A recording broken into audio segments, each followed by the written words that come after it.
Coming up on today's show, the Browns looked great on Monday night. Just kidding, they got killed. But Joe and I have the answers on how the Browns are going to turn it around. No, we don't. We're just angry and confused like everyone else. Cam Jordan joins the show because Wednesdays are for the players and tells us why the Saints have the two best quarterbacks in the NFC South. Handshakes, flag plants, and more giveaways, and a special announcement for the ThomaHawk. No, it's not about Kyle Shanahan. All of this and much, much more on another Drown Your Sorrows episode of the ThomaHawk Show. I am devastated. I would rather be mauled by 1,000 bears than watch that. I have a 4-week-old at home. Shoot, hold on a second. I think he's crying again.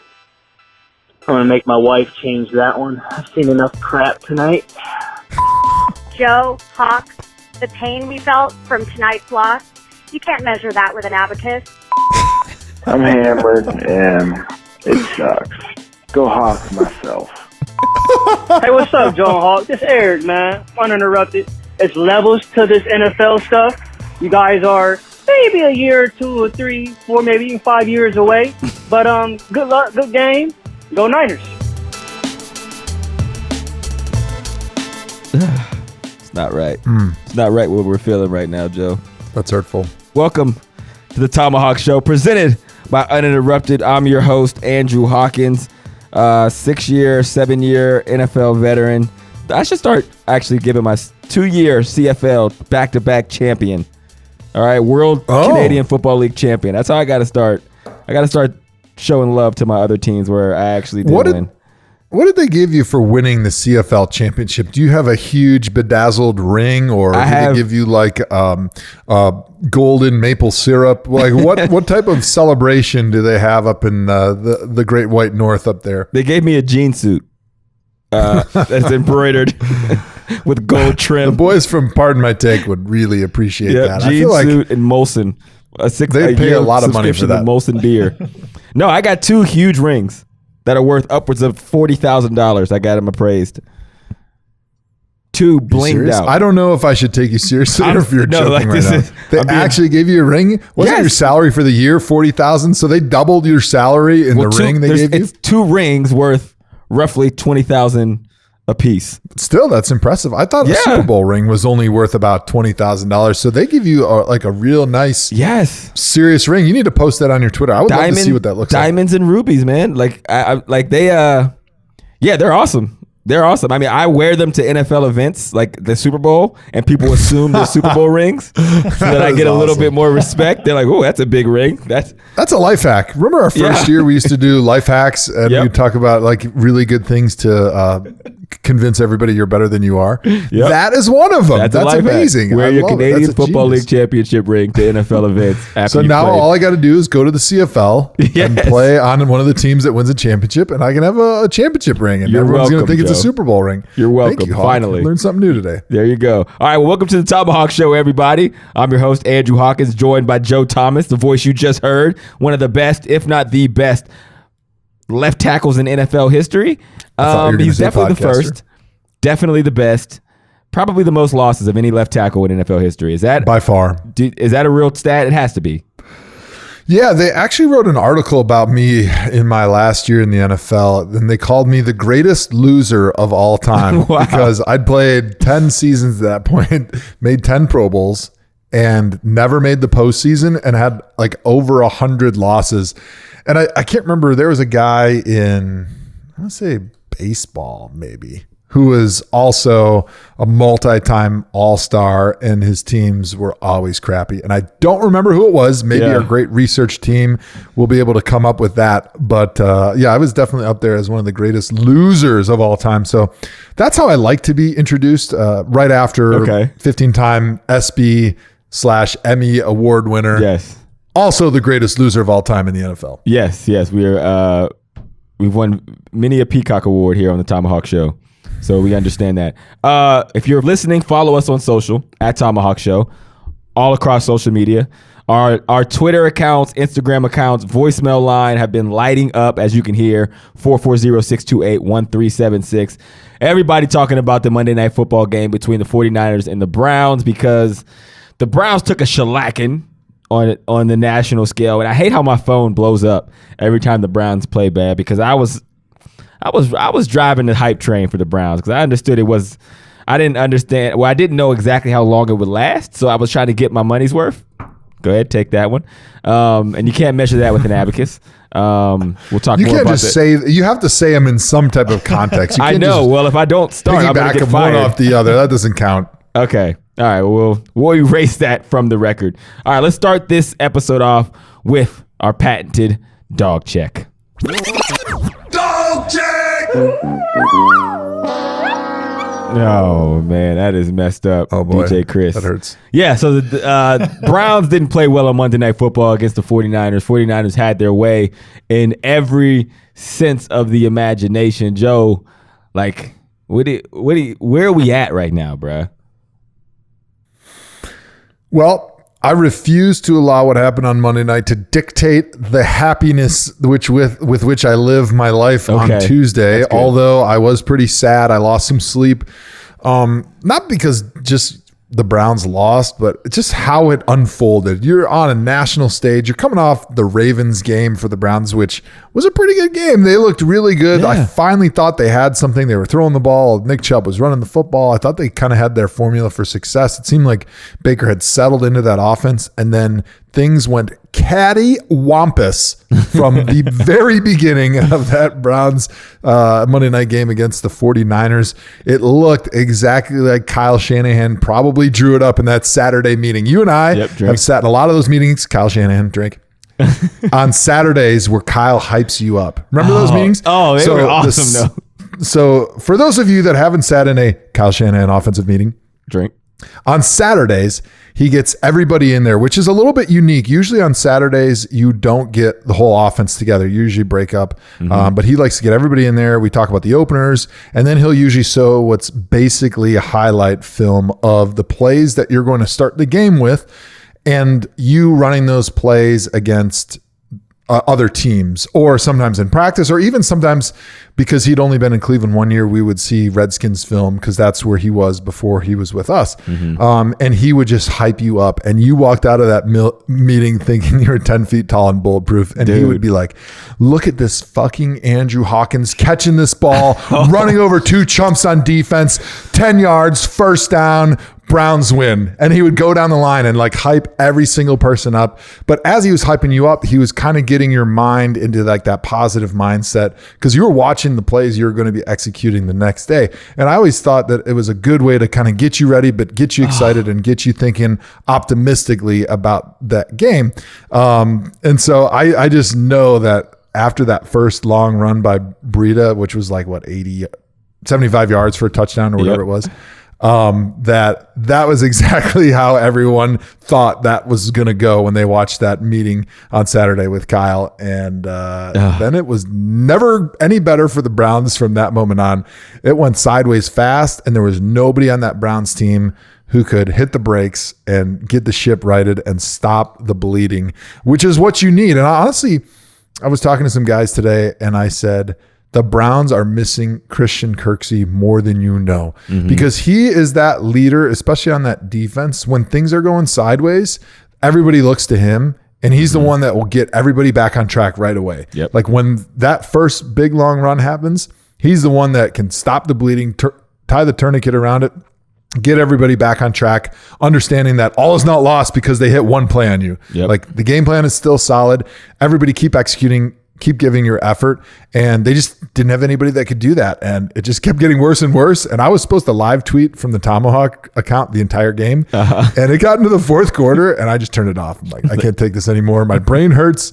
My fingers hurt from tweeting. And I don't want to talk. What the hell am I going to say at this point? Like, oh, another Browns turnover, another San Francisco touchdown. Oh, more mistakes by the Browns. Like, it was just so ugly. There was really nothing left to say. And I turned it off and tried to go to bed. And then I couldn't fall asleep for like 3 hours. And honestly, it could have been worse, because if you take away that the San Fran didn't do well in the red zone when they got down there, and they were missing field goals, like there were a lot of drives. Yeah, there was like 3 field goals and points that it could have been a lot worse than what it was. But yeah, I'm with you. And it's funny you said that about Kyle Shanahan meeting drink, because I completely forgot about those Saturday meetings till you just said that. And when you were saying it, I started getting chills, bro. Not to turn this into a Kyle Shanahan love fest. Drink. But he would do coach. those meetings where, like, typically when you're going into a game, coaches will give you, like, the final plays and coaching points you'll need for the next day. Like, hey, we need you to do this. Make sure you're watching for the safeties. If they rotate this way, here's the play we're going to. And you're right. He would spin it in a way where it was like almost like he was tricking your mind into thinking that no matter what happened during the week, you're ready and you're going to fucking ball out. That's right. And he'd be like, Hawk, you came into this meeting and I said, or into this season, and I told you I needed you to be the best slot receiver in the NFL, and you did that plus some. There's not a slot receiver who has as many yards as you. There's not a slot receiver that people are game planning more than you because they can't touch you off the line. And when you get the ball in your hands, you don't run out of bounds. You go get every effing yard because you're a tough son of a bitch, and that's what you're going to be tomorw. And you be in there just shaking, So ready Hawk's to in the turn back. it. Yeah, he's nodding his head. I'm He's like drinking all the Kool-Aid. I'm like, I am tough, aren't I? Nobody wants it with me. And meanwhile, I'm in the front row and I'm looking back and going, nah, Hawk, you're a scrub, man. I don't know what this dude's talking about. Like, Hawk, you had 13 yards last game. Shut up. Like, Hawk, you had 2 catches for 8 yards. Like, that ain't a championship slot play. I've seen Julian Edelman play, and that's not what his final stat line is, man.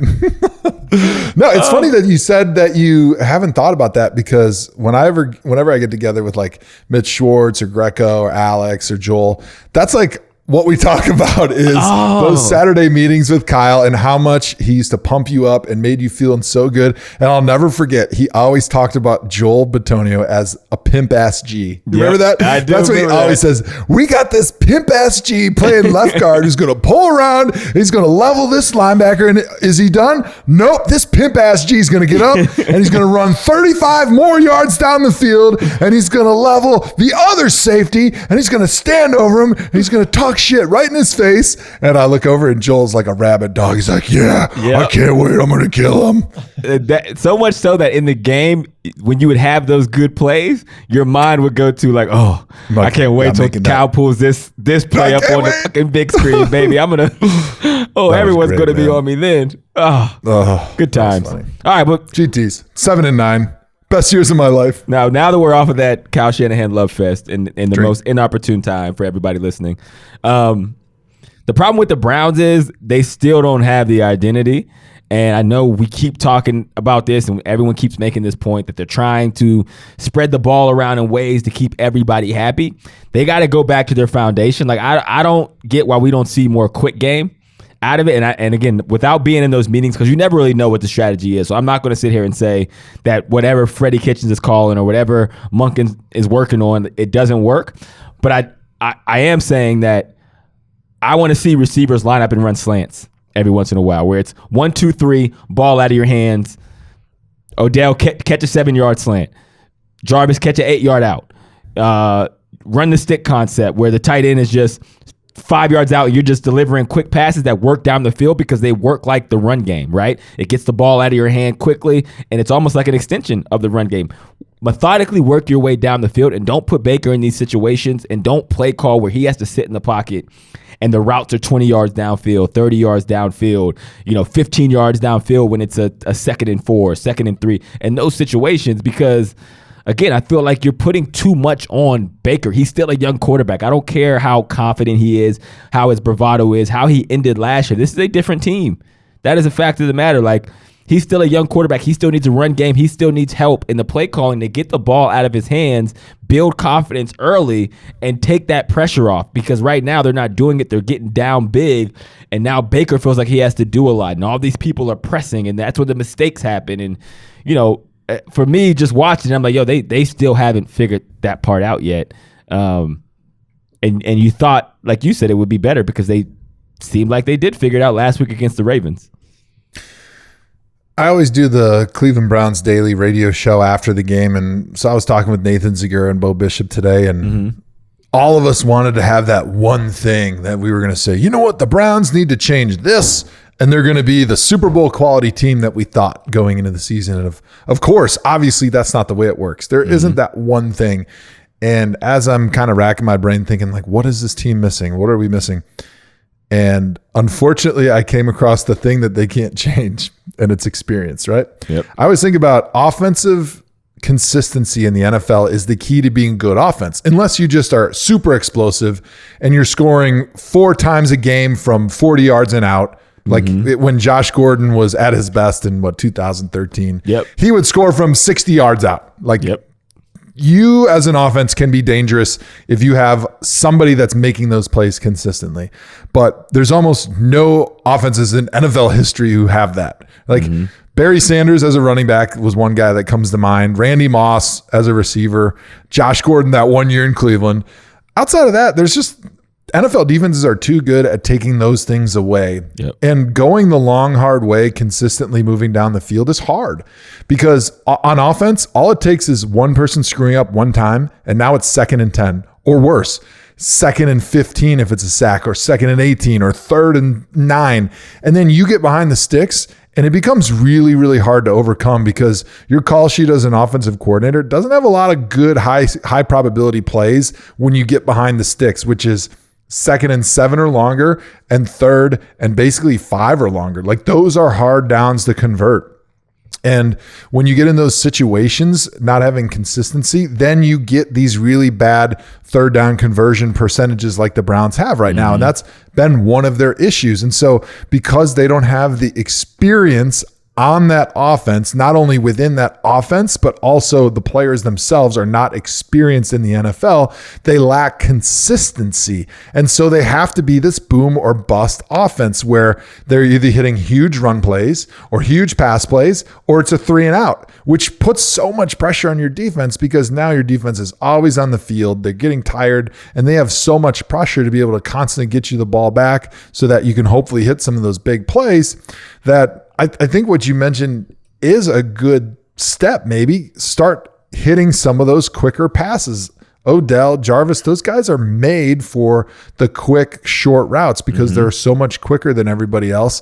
The problem is defenses realize that too. So they're playing a lot of tighter coverages. They're forcing Baker to hold on to the football to try to push it down the field, which right now they're not comfortable doing that. And they're not doing it with any level of consistency. The first game of the year, it was penalties. And since then, it's just been inconsistency of throwing the football with a high percentage. Baker's completion percentage is among the lowest in the NFL right now.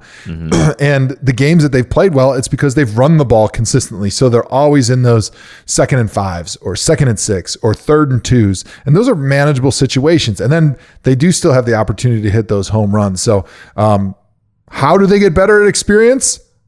I don't know. This is it though. This is like the team. So you get better at experience by playing more, but how can you accelerate that, I guess, is the real question. Right. And so for me, the only really real answer, if I'm Freddie Kitchens and his staff, is I go into those meetings and I'm breaking down all the film we have right now through the first 5 weeks of the season. And I'm looking, what are our plays that are successful? Why were they successful? And then how do we show defenses different shifts, formations, and personnel groupings, but still end up running these plays that have given us success in the first 5 weeks of the season, whatever they are, run pass option, quick throw, deep throw, whatever it is. What are those concepts my guys feel comfortable doing, and then try to do them over and over again. But then what they also need to do is what Kyle Shanahan was the best at as an offensive coordinator. And it is matching plays so that they look the same throughout until it changes. So their play actions look exactly like the runs until the last second when that quarterback pulls it and then throws it down the field. If it's a run pass option, it's going to look just like the run until the last second, and then it's going to be a throw. If it's a route combination, it's going to look just like those other combinations at the start, and then all of a sudden it's going to break differently. So I think those are the things that maybe this coaching staff can focus on moving forward. It's always easier said than done because, like I said, what is this offense missing? Not talent, not coaching. I think these are good coaches. It's experience. And to be consistent in the NFL, you have to have experience. That's why Tom Brady, Drew Brees, those are the teams that win every single year. Experience. When things right now for the Browns are happening the way they expect, the way they practice, they look great. Offensively, they're hard to beat. as soon as things happen, not how they expected, not how they practice, they struggle because they don't have those experiences to fall back on. I always thought that the difference in an NFL game when you have two good teams comes down to like 2 or 3 plays. And usually those 2 or 3 plays happen in critical moments, third downs, late in the game, 2-minute drill. And it's things that happen that you didn't practice and you didn't expect, but you as a player are falling back on prior experiences. Oh, I remember 5 years ago, we saw this blitz concept and we were able to change the protection. And so we did it on the field to pick it up even before we got hit in the mouth, went to the sideline and the coach corrected it. And that just turned out to be the play that won the game. I think back to the Saints game that you made that big catch. I don't know if you remember, but the Saints brought an all out pressure and we changed the protection on the line of scrimmage to our max protect. And I think you might have even been the only guy in that route. Basically, they brought the entire house. And we knew in that situation, when it was the gotta have it situation right on the fringe area, either the Saints were going to drop everybody or they were going to blitz everybody. And we were ready for when they tried to blitz everybody, we could change the protection. And all Hoyer had to do is throw the ball up into the air to a Hawkins that stumbles over the white paint on the field, but still somehow maintains his great athleticism, catches the football, and we win the game. And that's the difference a lot of times when you win or lose in the NFL. It's always that close. I actually got in trouble by Mike Pettin for calling timeout right after the play. He said, only I call timeouts. I'm like, dude, that's great. What the hell are you talking As about? you should have. Hey, man, there's a reason we have rules and discipline that we can operate efficiently and effectively. This world does not revolve around Andrew Hawkins. True. You do not call the timeouts. I call the timeouts. Oh, goodness, man. All right. So, long story short, Browns have some things still to figure out. And one of them is experience that we won't be able to actually realize until further down the line. All right, so beyond just the X's and O's of the game and, you know, us not playing well from a football standpoint, there's a lot of extracurricular and conversation around the game. We had Nick Bosa, who is Ohio State alum, getting back to a 2-year-old vendetta against Baker Mayfield where he planted a flag, acted like he was planting a flag to get back at Baker. And after the game, Nick had some comments. I was kind of trying to talk. I don't usually talk, but this game, he had it coming. So, but he didn't say one word back. So. Well, what'd you say? Just an example. I don't know. I was just screaming his name like Baker, Baker. You good? Come on, pick it up. We want a challenge. Stuff like that. So this was throughout the game, not just. Yeah, that's a very weird post-game interview, but. My question to you, Joe, is do you think because Baker, you know, is not a guy who minces his words and he's okay with calling media out and shit talking, do you think that that's a reason why a lot of these defenses are giving people their best? Because, yes, the 49ers are a good football team. Let's call it what it is. And it's a good defense. It's a good defensive front. But they are not 31-3 better than the Browns. Right? They were playing out of their mind for a lot of reasons. Do you think Baker's personality contributes to that? I was never a guy during my career who believed in added motivation. I always felt that players have so much pressure living up to expectations, living up to their contracts, making sure that they go out on the field and perform every week, because in the NFL business, you could be cut that Monday if you don't play well. So when you're an adult playing in the NFL, you have an entire family. You have a lot of people counting on you. And so each week is really, really super important. It's not like college where you can't get cut. Like, you have a scholarship for the whole year and they're not going to cut you if you go out and you drop a pass or miss a block. Like, the pressure is real in the NFL. And so I always felt that this whole like added motivation thing was kind of bogus. Like, oh, somebody in the media said something silly and, you know, said something disrespectful to me or to my team. I never really got any extra motivation because I was going out and giving my absolute hardest every single time. And offensively, I felt that was the case. And when you're playing in the NFL, you kind of live in your offensive bubble. So you kind of hang out with the offensive guys. You spend all the times with them. Yeah, you practice against the defensive guys. You see them in the locker room. But for the most part, you just have this heavy offensive mind. And so I never really bought into the whole added motivation stuff. But now that I've been removed from the game and kind of taken more of a higher level view of things, I think because offensive football, you can't just go harder and be better. Like, you still have to be in control. There's technique, there's scheme, there's a lot of thought and quick decision making that you have to make to play offensive football. But overall, the most important thing to defensive football is playing hard. And you can always play a little bit harder. And so now that I am thinking about it more objectively, I think defensively, you can have added motivation in a game if you hate somebody on the other side, whether that be an offensive lineman who's been cutting your legs or who's been talking trash about you, or a quarterback that's talking trash or that planted the flag on your college team's 50-yard line.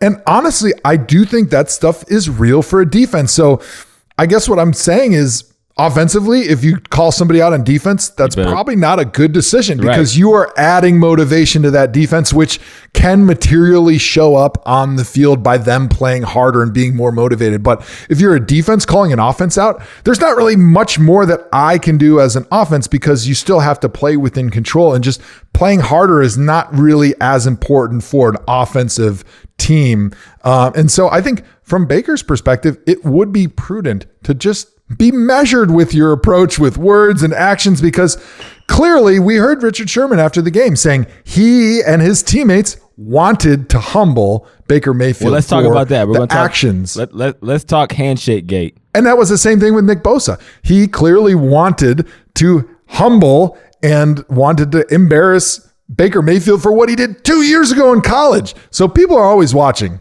Go ahead. Sorry, that was a long soliloquy. All right, yes, you're talking about the Baker, and other conversation around it was Richard Sherman's HandShakeGate.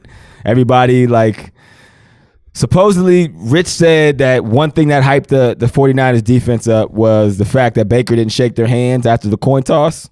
Since there's been video evidence to show that Baker did shake Rich's hand at some point, and before there was the next caveat to the story, I told our producer John, I was like, well, I bet Richard is talking about after the handshake toss. So how it works is there's always two instances where you shake hands with the opponent during a coin toss.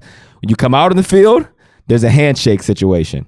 The coin is flipped. So-and-so is receiving the ball. So-and-so will kick off in this direction. Let's play ball. And essentially we shake hands again and then go back to our sideline. Well, on the second one, Baker runs off before anybody else. And I guess that was what Richard Sherman was referring to, that kind of peed off some of the San Fran players because they felt like he didn't shake their hand then. I don't know what to make of it, Joe, to be quite honest. What do you got for me? You're going to have those players that are always trying to find motivation in unique ways. Yeah. And I've said this before, that Baker always tries to find motivation by other people slighting him, right? Like things that they say or they do, and they may not even mean disrespect from it, but he always tries to grab that motivation, because that's how he's kind of thrived throughout his career, going back to thriving in the fact that he was a walk-on and that nobody gave him a chance. And that's been kind of the theme that he seems to operate the best under. And once I heard initially he didn't shake Richard Sherman's hand, I was like, wow, that's super disrespectful, because like you said, it's very common practice. You go to the coin flip, everyone kind of daps each other up, then you stand back and do the coin flip. But then the after coin flip dap is a little bit optional. A lot of times guys are kind of focused at that point. After the coin flip, especially if you're getting the ball, as an offensive player, I'm trying to get to the sideline, get my helmet, and get myself in that mindset of getting ready to go. And I'm sure I always thought it was kind of funny to dap up again. And so I can kind of side with Baker in this one by saying like, it's not really common practice to double dap. Like sometimes it happens, but it's just always a little awkward. Yeah. And the fact that Richard Sherman apparently pulled a lot of motivation from that is a little bit shaky from my perspective. However, I think the message should not fall on deaf ears with Baker. Is like, everything you do can and will be used against you. Just Absolutely, like the cops when I got arrested last weekend for loitering in my own house. That's what they told you. Wife and kids. They called the cops on me. Yep. They said everything you say can and will be used against you, because that's how other players operate in the NFL, especially guys like Richard Sherman. Richard is a player that's been around a long time, and he's always looking for those different ways to motivate him. When you become an old head like Richard is, he's looking for ways to continue to keep himself excited and motivated, because as exciting and crazy as the NFL is, once you've played 100, 150 games, like it becomes a little bit routine. I'm not saying mundane, but routine and especially on defense. For it. You need to find a way to give yourself that little extra spark because it is about effort a lot on defense. Whereas on offense, we're all about being machines. We're just trying to be computers that if it's 1 + 1, we just spit out 2 without any emotion. Like that is our job. But defensively, you have to bring passion and emotion in order to play at a high level. So yeah, and it clearly Richard Sherman used it for his defense, right? He's a leader of that defense, and like he's going to use any little bit he can to motivate them to get the best he can out of them on primetime television against the Cleveland Browns, who have got a lot of hype in the offseason.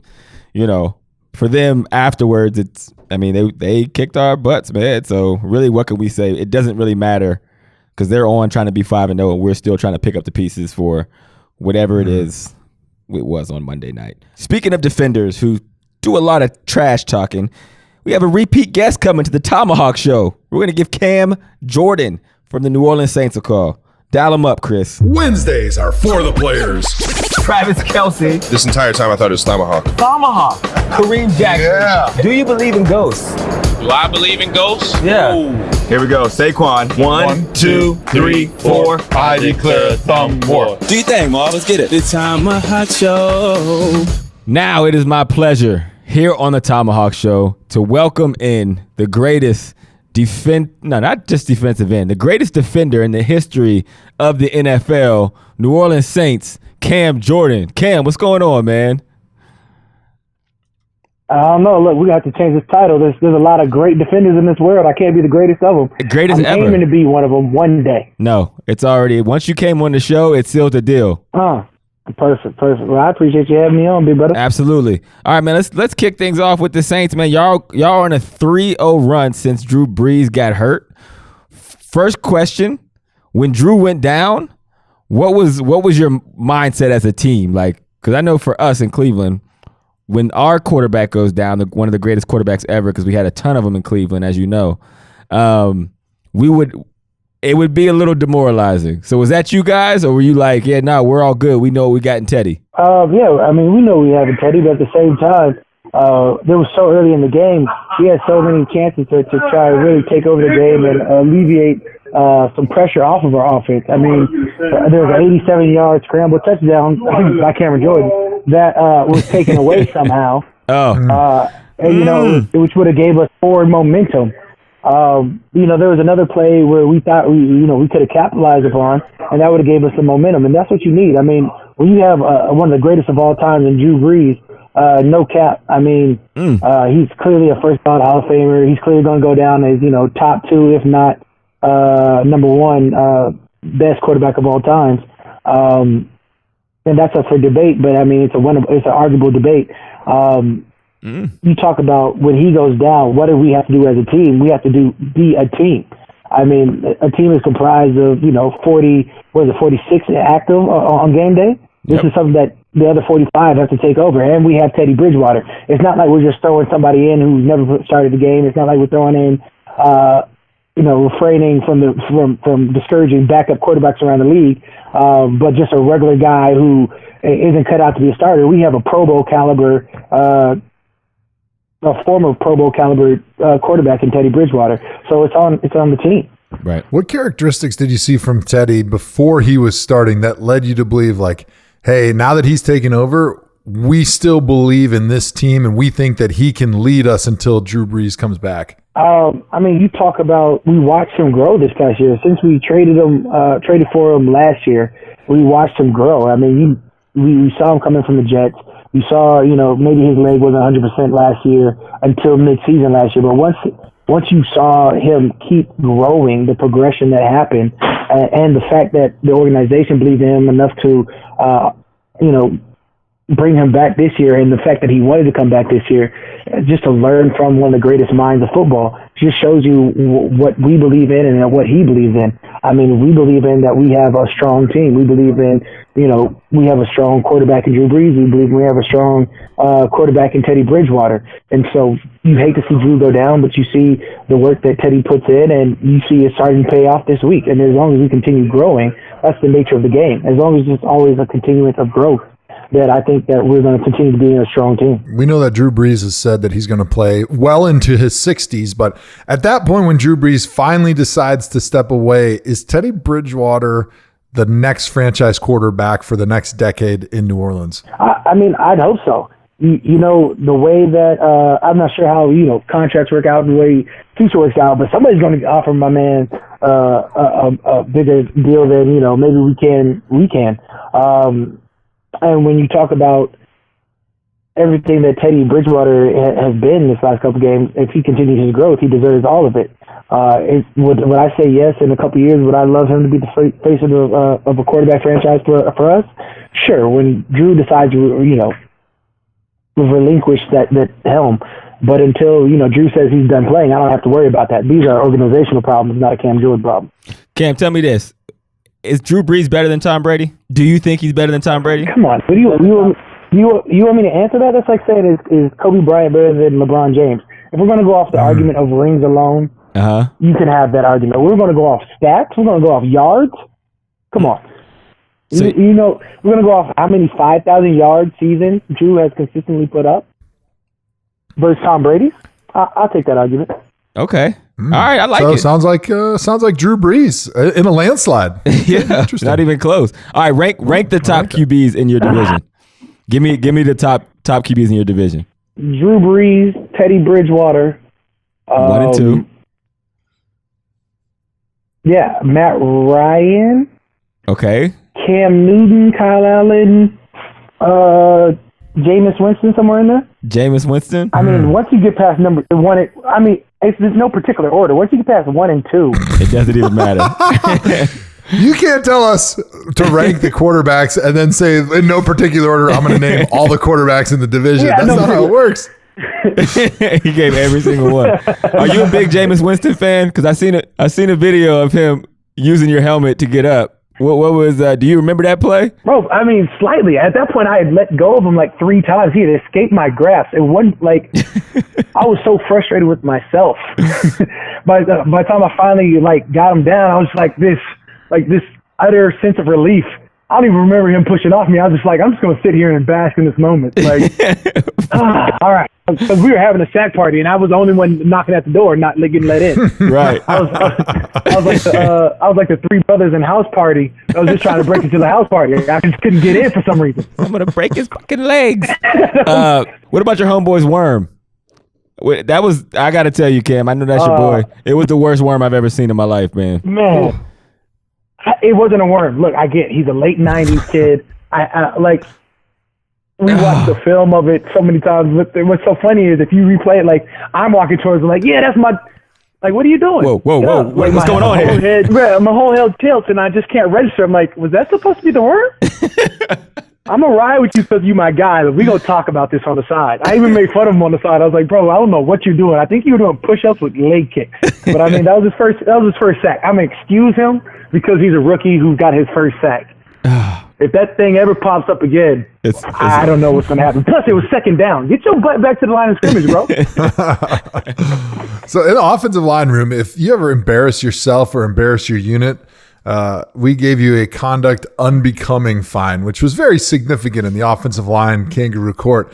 Was there anything similar in the D line room, or did you guys just bust his ass about how stupid the worm was? It's like I just let him go. I'm like, yo, we're gonna let this ride because it was your first sack and you were overzealous and you did a great job. So I'm not, but we don't even have a fining system, and I was like, yo, we're fining you. I don't know what we're fining you yet, but we're fining you. We're going to make them buy his dinner or something because it has to be ingrained in them that terrible celebrations don't get celebrated. I don't get how that's your first sack and you decide I'm going to do the worm. But not only am I going to do the worm, I'm going to do the reverse worm. And I've clearly never practiced before. So this is the first time I'm ever going to do the reverse worm ever. Never. And after my first sack is when I'm going to pull it out. That was bad decision making. Yo, Cam, do you have any beef in the NFL? Do I? I hope not. No, I feel like I gun after all my quarterbacks in the NFC South, though. Yeah, I definitely do. I feel like I probably have some fight beef with everybody. Has beef ever spilled out past the field, when you've seen somebody in the off season? Because that happens to me sometimes. That happened to me during my career, where it was yo, we we were talking trash on the field or like, trading jabs a couple times, and then we run into each other in the offseason, and the beef was still very much real. Have you ever had that situation? But I don't know. Look, the fact of the matter is, like, most people I'm beefing with is like offensive linemen. And I don't like. And where are you going to see that? Offensive linemen really don't care after the game. Like, as much stuff as we talk between each other, I'm expecting beef. Like, when I see him in the offseason, I'm like, yo, what's up? Yeah, you said something about. He's like, what? It's very seldom you see somebody off field that's like still on site. Right. For me, I keep I'm here for all smoke internally. I'm like, yeah. I was like, yo, yeah, I see him. Like, what's up? Like, oh, right. That was a football game to you. Okay. No, that was life for me. That's funny. All right. But you're a big trash talker too. So you're a fan of trash talking. So my question for you is this. All right, Baker Mayfield making a lot of headlines with his bravado and the things he says to all players and, reactions to the media and how he carries himself. What's your take on the Baker Mayfield aura? I don't know, bro. When we played the Browns last year, Tyrod Taylor was there. We didn't have to worry about it. It's not like it's just a quarterback. He's naturally a good person, Yeah. I don't know if that's him. You don't think it's him? I get that I get that he's dangerous or whatever it is, but as a quarterback, you're not getting hit but 8 times a game. You're never getting hit in practice. Like, just calm down, relax, enjoy your drop steps, and throw the ball. You're not going to physically intimidate anybody. Right. Unless you're maybe Ben Roethlisberger or Cam Newton and you have size to you. Baker Mayfield is a smaller quarterback. Could you imagine Russell Wilson talking hella junk? You're like, all right, I guess. Good for you.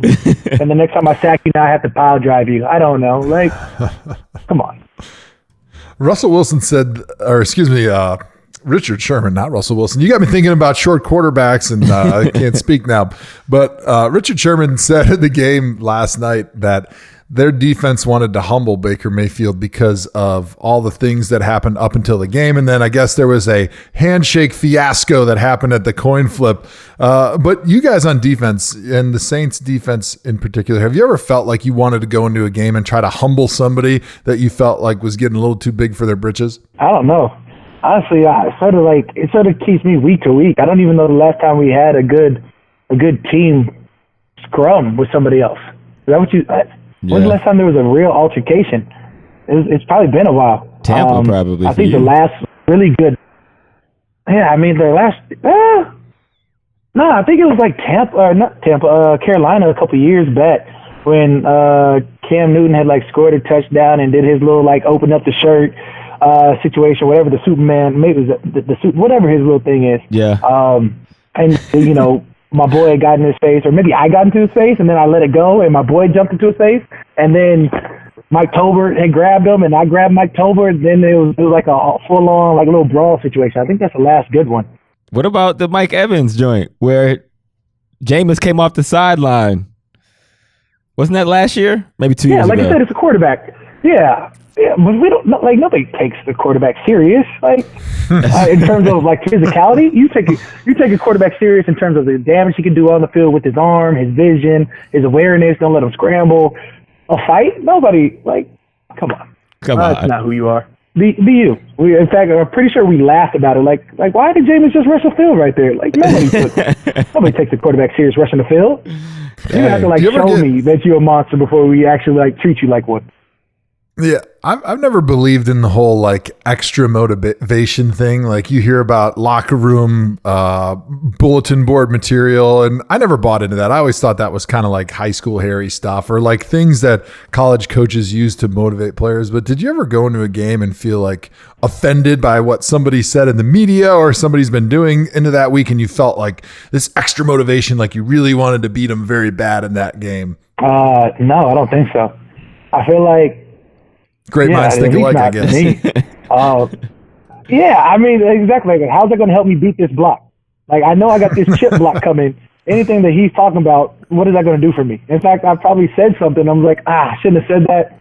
But at the same time, I don't care enough. And if he does care, we'll just settle it on the field. I don't know. Yeah, at some point, pre-trash talk doesn't do anything for you. Right. Cam, do you remember losing to us in Cleveland in 2014? Oh, that was a glorious game.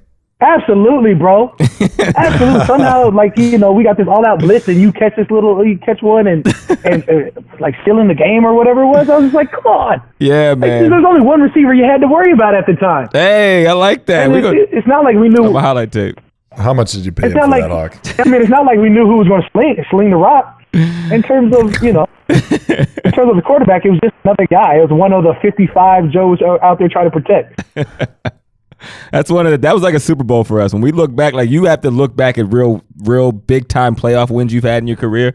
For me and Joe, games like that where we beat individual teams we thought were good, it was like those are like playoff games to us. Like, yo, you remember we beat the Saints in 2014 in week 2? Oh, that was amazing.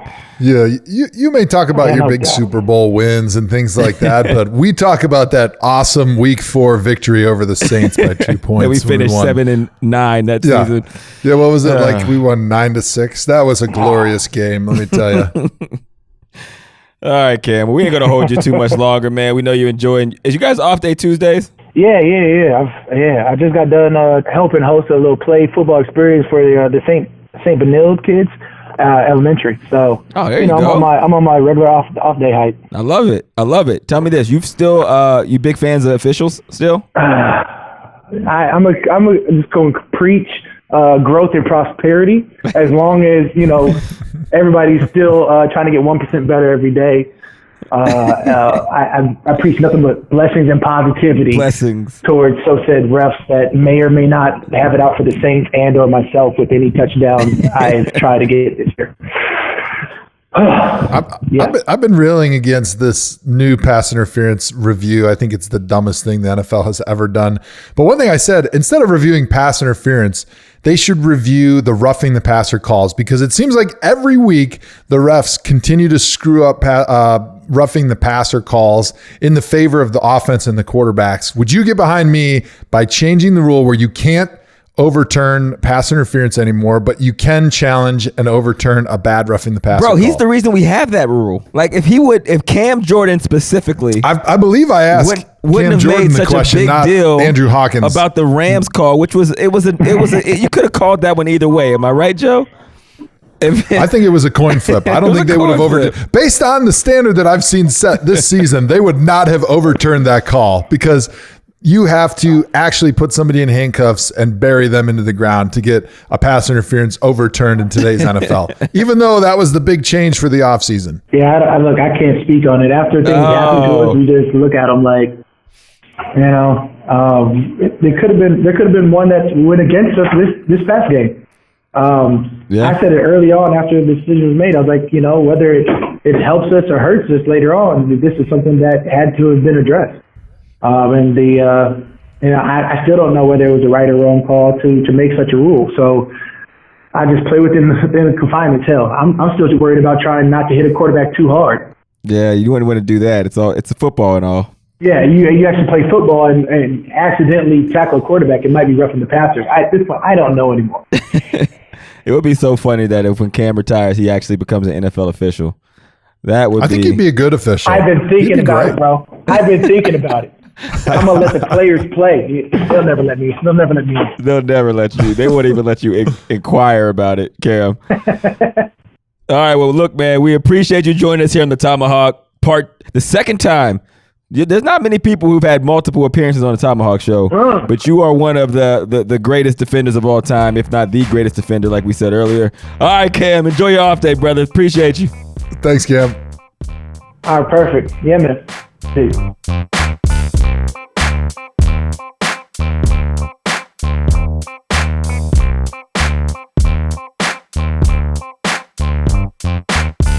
All right, Cam Jordan, man, he's a fun dude. My favorite part about Cam is that he honestly and truly doesn't care what he says. His dad played in the league, and I've had this conversation with him before. He's like, dude, I don't care what anybody thinks of me. I'll say whatever I want to, and if they don't like it, when they see me in person, they can address it. Cam is a very big dude, if you guys are wondering at home, of why he acts like that nobody can touch him. He is a very, very big dude. Let's talk giveaways.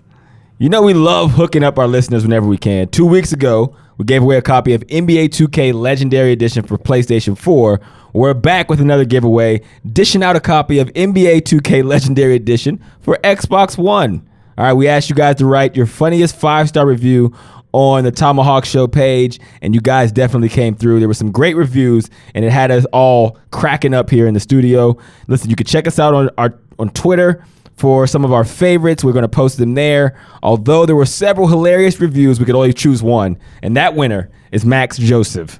Okay, we'll be reaching out to you this week to get your info. If you didn't win this time, don't worry. We got a ton more giveaways for you throughout the season, so keep your eyes open and your ears locked. As always, thanks for supporting and checking out the award-winning, 5-star reviewable, Oscar, Emmy, and Tony-nominated ThomaHawk Show.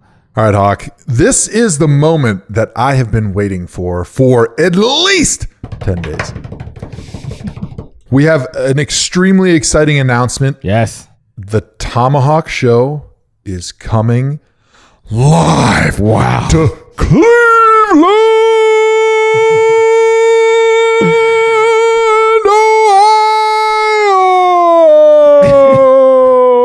Ohio. Wednesday, November 13th, we are going to be live at the famous, almost infamous House of Blues in Cleveland, Ohio.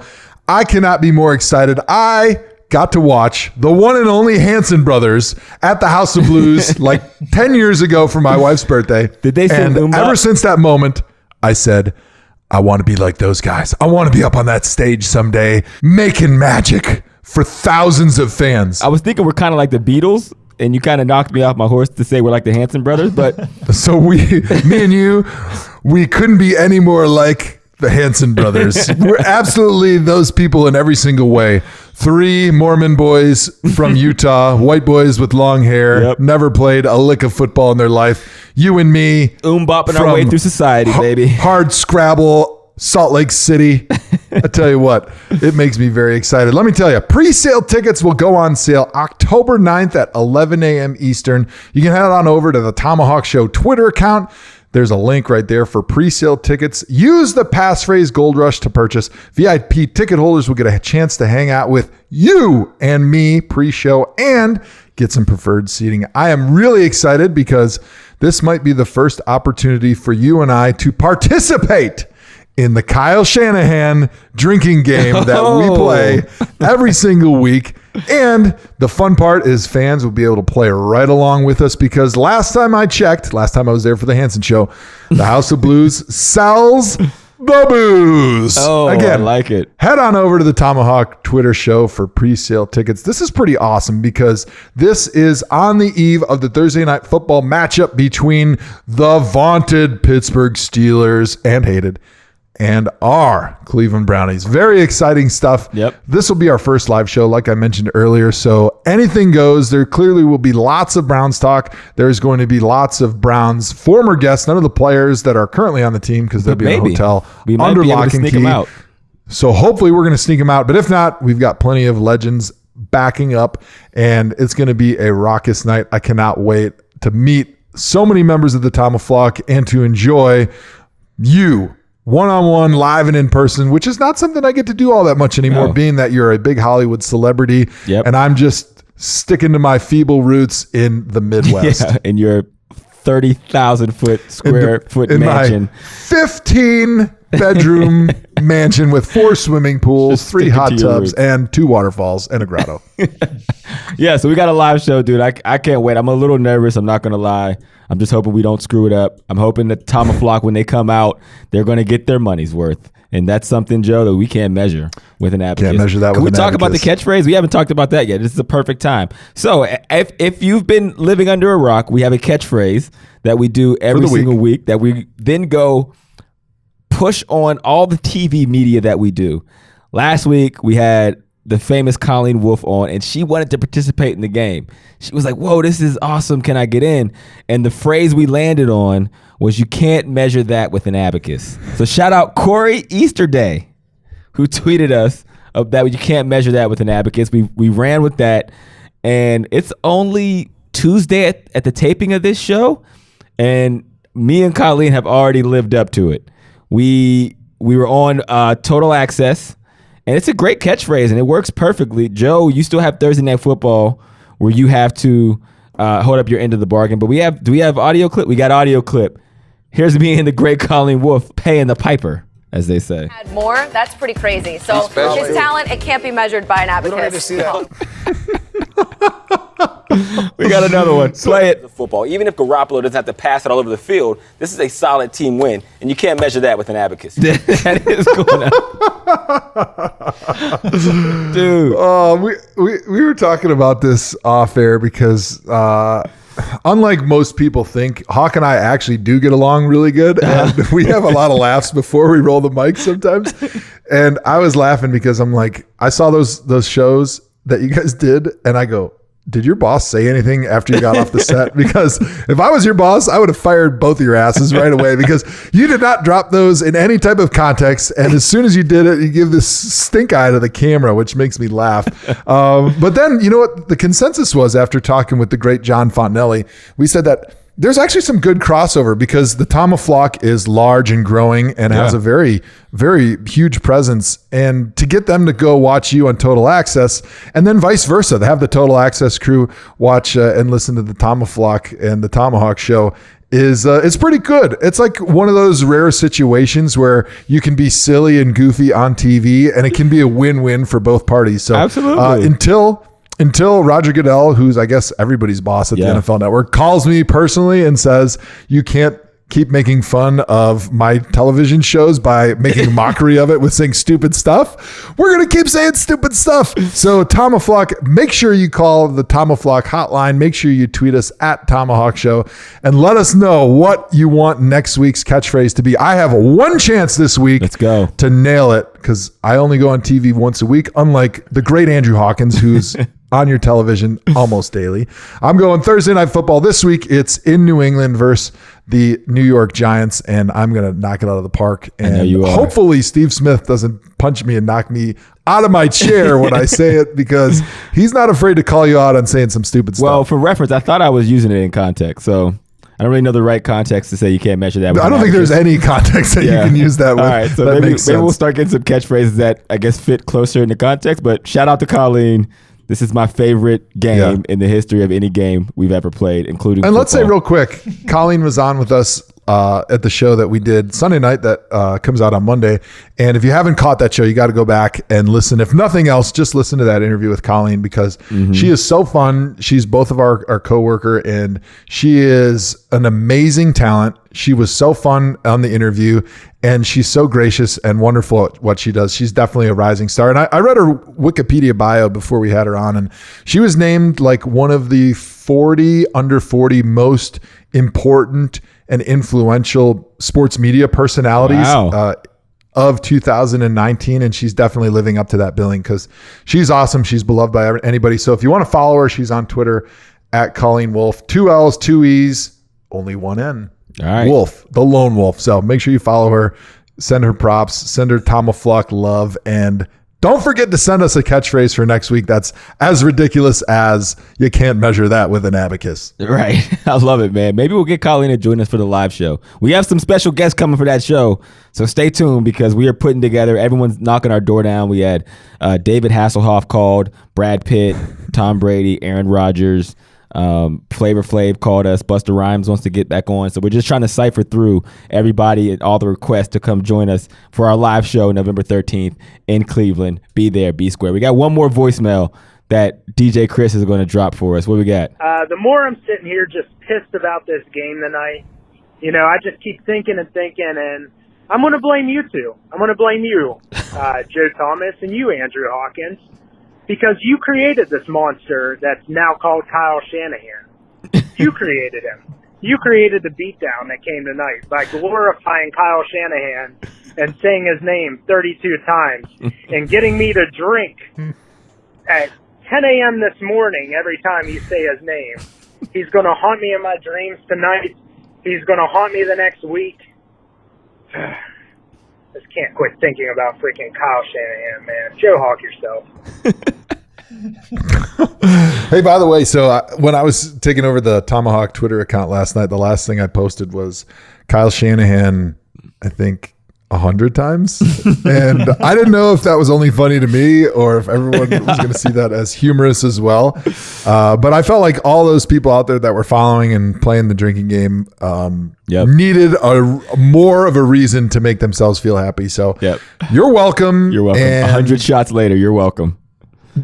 Hopefully nobody went to the hospital after that because that would have been deadly. You needed to drink yourself to sleep after that game. All right, that does it for this episode of the ThomaHawk Show. We appreciate you guys listening. Again, rate us 5 stars, leave us a review, hit us up on our social accounts at ThomaHawk Show. Leave the voicemails. As you can see, it's a huge part of this show, and we appreciate you joining us in the broadcast and being a part of it with us. Joe, you got final thoughts? Final thoughts today on the week that Jay Gruden is fired in Washington from the Redskins. The popular thought from the national media is that, Dan Snyder's a bad owner. He's too overbearing.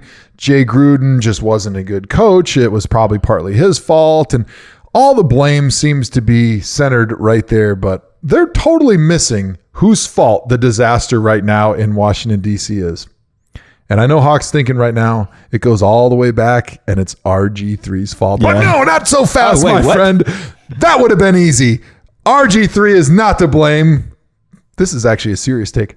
Kirk Cousins is the one to blame in Washington. Why? Because in today's NFL, if you want to win, you need to either be really good and have your franchise quarterback or really bad and have a high draft pick to be able to get your franchise quarterback. But when you're stuck in the middle, that is the worst place in the NFL to be. And Sashi Brown correctly identified that when he took over the Browns and said, there's no reason to be 500 in the NFL. Suck. We don't suck There's no enough. reason to be 7-9. You either need to be absolute doggy doo-doo or you need to be in the playoffs, because being in the middle only is going to perpetuate and lengthen the amount of time that you're in the middle. So Kirk Cousins being just good enough to almost make the playoffs and to keep him around getting franchised only extended their misery. And then they were never bad enough to go and get the top quarterback in the draft, but yet they were never good enough to go win a Super Bowl or get to the playoffs. So what does the Vikings do? They go ahead and sign Kirk Cousins. And where are they right now? Kind of in the middle of the pack. And they're going to be stuck there because Kirk Cousins is not good enough to lead you to the playoffs in the Super Bowl, but he's not bad enough to get everybody fired and to get your team a high draft pick. So in today's NFL, you do not want to have a middle-of-the-road quarterback, and the Washington Redskins can blame the middle-of-the-road Kirk Cousins for their current failure. Don't buy the hype that it was Jay Gruden or Dan Snyder or whoever else, or even RG3. But blame falls squarely on Kirk Cousins' shoulders. I love it because when you have a middle-of-the-pack quarterback, you can only get middle-of-the-pack quarterbacks. Like when you're 7-9 and then you're looking in free agency, only middle of the pack quarterbacks are available in free agency. Alex Smith. That's right. Yeah, like you just continue the cycle of middle of the pack quarterbacks. Amazing. All right, well, that's it for this edition of ThomaHawk Show. Cam Jordan, take us out. Go Hawk yourself.